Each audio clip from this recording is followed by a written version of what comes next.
Je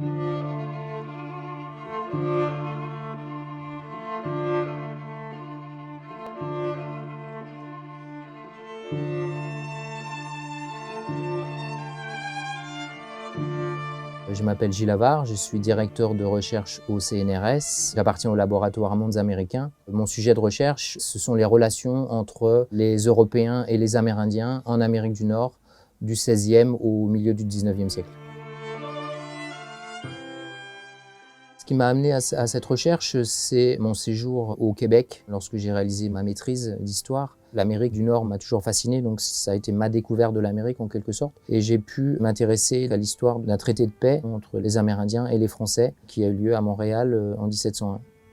Tout en m'inscrivant donc en thèse de doctorat, je suis devenu professeur d'histoire-géographie. J'étais à la fois doctorant et enseignant dans le secondaire, dans des quartiers un petit peu difficiles. Mais malgré tout, je pense que j'ai capitalisé sur cette expérience de la transmission à des élèves.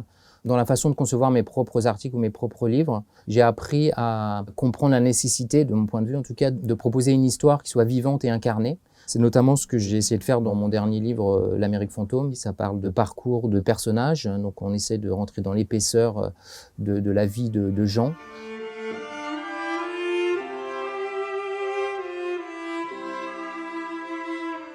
Au XVIIe siècle, il y a des Moricets qui ont traversé l'Atlantique pour s'installer au Canada. Et ensuite, il y a eu des coureurs de bois de ce nom qui se sont installés dans le Dakota du Nord, qui se sont mariés, l'un d'entre eux avec une femme Arikara. Et donc, ce Alfred Junior Morissette que j'ai rencontré est le descendant de cette lignée métisse de Moricet. Et donc, il m'a fait, lors de cette rencontre, le récit de sa lignée. Et puis, il m'a offert une ceinture de perles. Et il m'a dit, en me l'offrant, « From a Frenchman to a Frenchman ».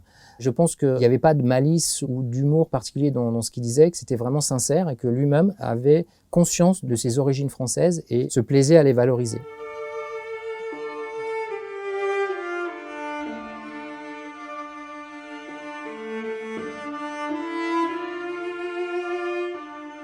D'une certaine façon, je pense que je suis un petit peu resté sur les rails de mon enfance. Dans les années 70, 80, il y avait beaucoup de westerns qui passaient à la télévision. Ce sont des films qui m'ont marqué. Et de cette Amérique du Nord fantasmée, au départ, j'en ai fait le sujet de mes recherches, j'en ai fait des objets académiques. Ce qui m'intéresse, c'est faire l'histoire des autres, des sans-voix, de ceux justement qui sont difficilement historicisables parce qu'ils n'apparaissent pas facilement dans les sources historiques, et comment la communication interculturelle est un lieu intéressant pour étudier les Européens, les colonisateurs, et d'autre part, les Amérindiens. Et donc je me place d'une certaine façon dans une tradition de recherche qui était celle de Claude Lévi-Strauss, le grand anthropologue français, c'est-à-dire regarder au loin pour mieux se comprendre soi.